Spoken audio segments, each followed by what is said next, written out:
Welcome to my Atari ST Nostalgia trip, and I felt I should take my nostalgia trip to a bit of a dark love-hate area. So the coming weeks I will be going through a number of Atari ST conversions of Sega arcade games, starting with Outrun. And the box of this game said, "You are cool, the engine's hot, the blonde's gorgeous, a tank full of gas and an open road, the rest is up to you. The ultimate motorsport simulation shatters the Atari ST." Well, to be honest, I feel it shattered the ST's reputation more than anything else, and I surely wasn't cool when this came out in the ST, because I was a 13-year-old adolescent with unrealistic expectations. So when they were converting Outrun to the home computers, I felt anything less than the actual arcade would be a disappointment. So you can imagine how I felt then when I played this game on my ST. But it is time to see how I feel now when I approach this Outrun port as a much more mature, or especially a much more older adult.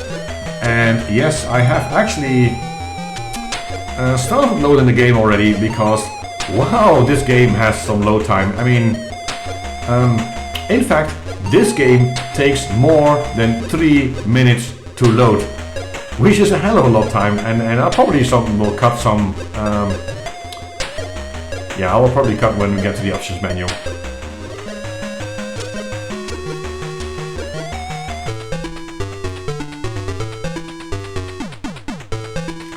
Well, here we finally are. It finished loading, and yes, this was more than 3 minutes of loading time. And as soon as we get to the options menu, yeah, it started to do a demo mode, and I just cut it by pressing a key. And we can clearly see one of the earliest game signatures, because they have a lot of focus on a sort of a point and menu interface for some reason. Because yeah, the 16-bit had mouse control, so why not use it? And yeah, you can choose controls, and you can sort of show info of your game. Covered by Sega in 1986. This game actually on the ST came out, I think, just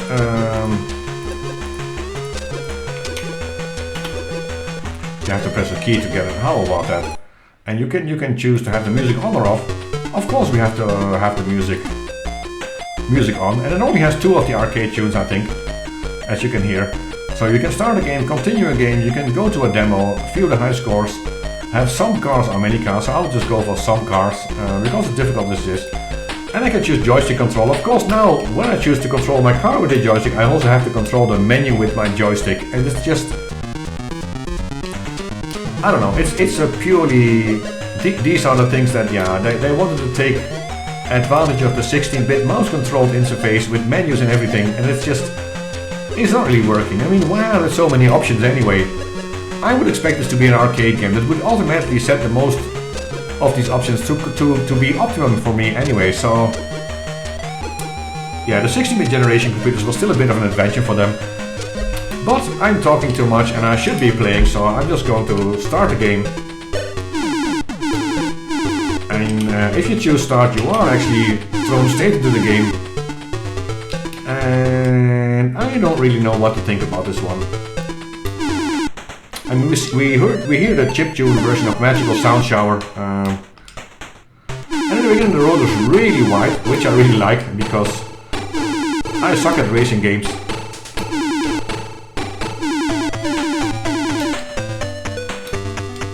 But the road will get a bit more narrow very soon, unfortunately for me. And the first level is supposed to be a bit easy. And I like how the music, oh, and I just spun. Nope. Yeah, and every time you spin or crash, it changes the tune. So I was enjoying the rendition of Magical Sound Shower here, but. And now you see these flower pots, which are sort of the. Yeah, in the original you have to split in the road, but here you have some flower pots on there. For some reason. And yes, between levels, despite the game taking 3 minutes to load, between each level there is actually a multi-load, so it has to load the next level, so I have no idea what it is loading during those 3 minutes. But as I was saying, the in-game music is actually quite okay. I mean, Of course, it's not like the original. The original is probably a lot better. And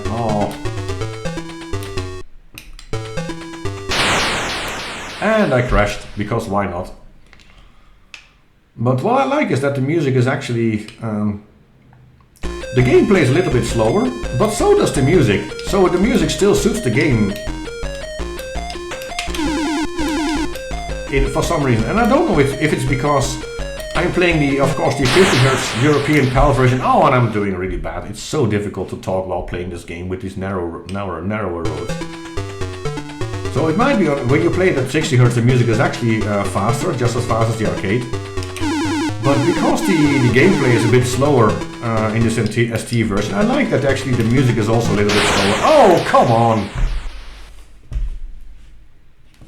I am really not doing very well. I should have taken the other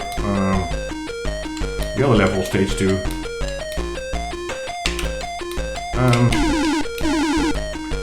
Game over. Yeah, that was just really bad. That was really bad. So yeah, I took this turn, and at least you have the option to choose a route. I know some of the ports just are completely linear.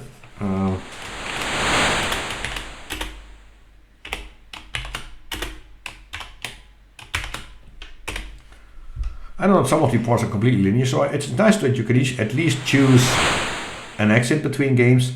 But yeah, the way they implemented it with these flower pots in the middle of the road, I'm not sure if I like it. And I think I also still suck at this game as much as I did when I was young. Yeah, you can get back to this crazy menu. Now, talking about the music, in hindsight, this was probably one of the best games to actually support MIDI, because can you imagine having your Roland MT32, which actually came out in the same year as this game, so they could have done it, but having the original score blasting out of your MT32 on MIDI while playing this game. If they would have done that, I think this game would have been absolutely great, and it would have had the edge over all other ports just because of the music. I mean, the gameplay is, I would say it could have been worse. I'm not saying the gameplay is like super good, because it really isn't. I think the frame rate is just a little bit too low, but I'm going to take a right turn now.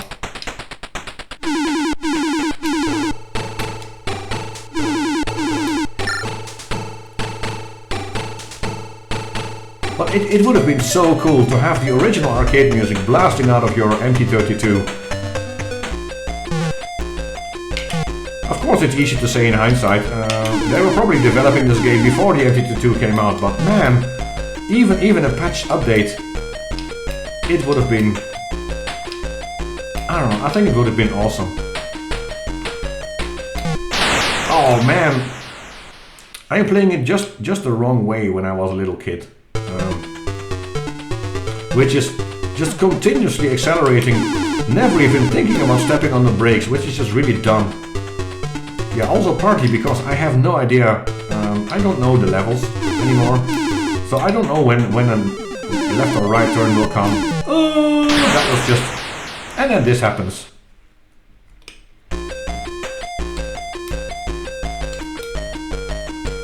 Yeah, and the graphics, I really don't know what to think about them.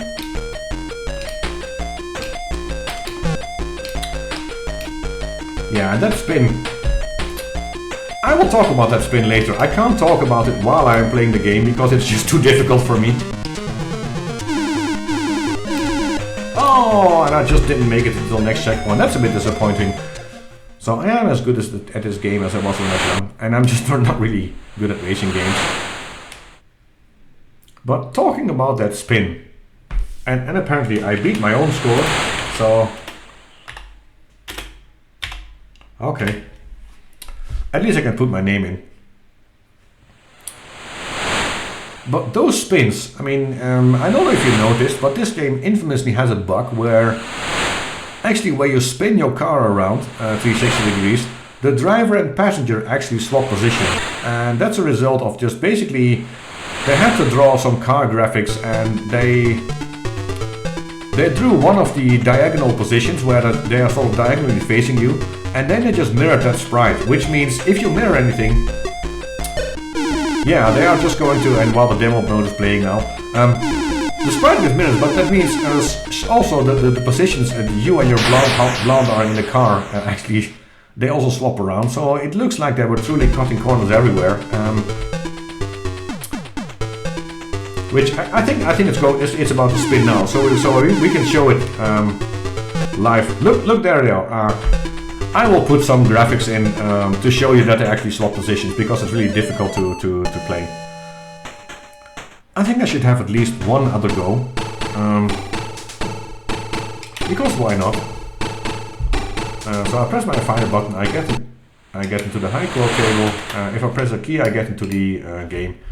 I should have at least one more go, but my gameplay has so far been very, very disappointing. I can't even get to stage 3, yeah, which is a bit disappointing. I mean, to be honest, the game actually, it doesn't play that bad. It's just because the frame rate is so low that it's really difficult to.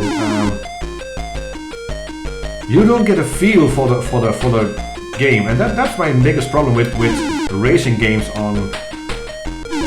Especially the early racing games in the ST. Later games had a much more like Vroom and stuff that came out somewhere in the 90s. They figured out how to make it a lot more smooth. But in these early days, yeah, the frame rate of racing games was so low. Even when I mean, the graphics look kind of okay, except for the car. It looks like they didn't really know how to draw a car. But I got the road and the elevation, it's just... The frame rate is just a little bit too low to be convincingly, I don't know, to be a convincing racing game. I'm going to take a right turn again. Through my foul plots, and of course...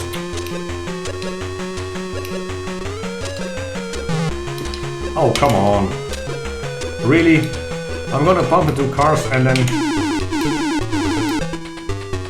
Ah, that's actually positive. So the last time I took a right turn, and now I'm taking a right turn again. So if you take the same turn, you actually don't have a load time between levels. I didn't know that. I just learned something new about the ST port of Outrun, but yeah, that frame rate is just too low. The frame rate is just too low to be anywhere near convincing, I don't know, to give you the sense of speed. And that's the whole... Oh, come on.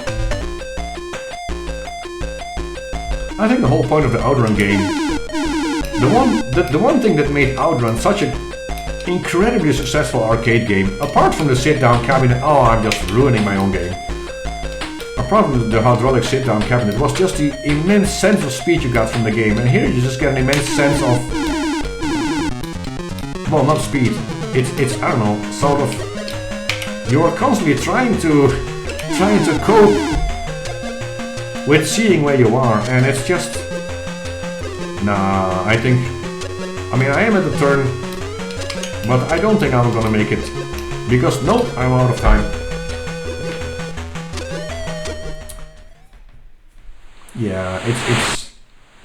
I don't think I will get past stage 2, and nah, I should stop playing. It's just a bit disappointing when it comes to the gameplay. I mean, overall, I remember playing this a lot when I was young.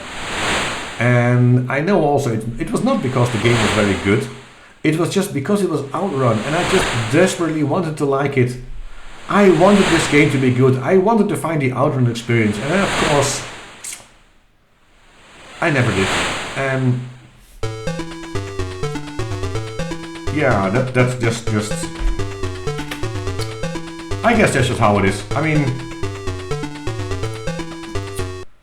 It's also where we get to the main problem of ST conversion of the ST conversion of Sega games, especially Outrun. By itself, for the time, it would actually be an okay game. If it was some budget racing game, it would be quite okay. It's just not Outrun, and whereas the conversion of Super Hang-On actually feels like Super Hang-On, I don't think this one does, and I think that's why this game is mostly disappointing. So. Yeah, recording this brought back a good amount of memories, but mostly it brought back the disappointment I felt then already, so... It is probably not as bad as I experienced it back then. I truly feel like it's a bit better than how I thought about it when I was a child, but that's also the only positive I could say about this. If you want to relive the Outrun experience today, you should stay away from your home computer port and just play the original conversion on your favorite arcade simulator. Or just try to find one of the original cabinets. Because, yeah, this is just not gonna cut it. I think we should just see if the next Sega conversion I will try will be anything better. Until then, I will hope to see you next time.